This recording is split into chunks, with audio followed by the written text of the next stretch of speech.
think for a character like Kate, who's so ambitious and so passionate about what she does, as deeply as she loves her husband, as deeply as she loves her child, this is her other child.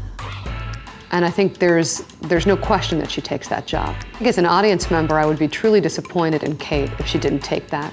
I've heard the story of mother making sacrifices, which Kate does, by the way.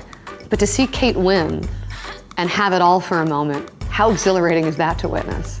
That's what I wanted. It's so seldom that we see these women together outside of Mommy and Me. So whenever we do it, it's such a celebration. And it also becomes this cathartic moment for the audience because we get to witness these women act out at their respective aspects of their storylines. Kate has the biggest win of the season. Kate got the job. She can't share it with anybody. Essentially, she's alone.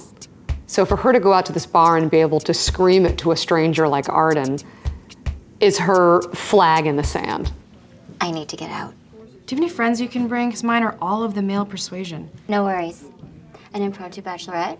I was made for this. Jenny, at this point in her storyline, is acting out. And I think part of acting out is wanting to feel it in your body.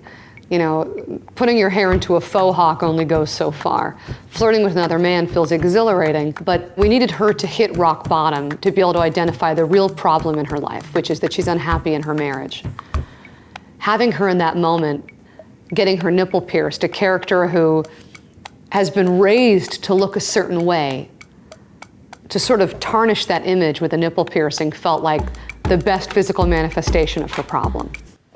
Okay, hear me out. If you're feeling unable to connect away from Rhoda, how about connecting in front of her? Wow. What? Okay, That's not where I thought you were going. It's really easy when you have kids and go back to work to disconnect from your partner. For Frankie and Giselle, they're at the opposite ends of the universe at this moment.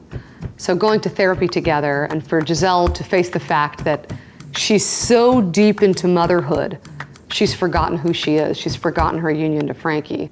Frankie's lonely. You know, postpartum depression for me was incredibly lonely. And having your partner there, even though they're sitting right next to you, it can feel like they're miles away.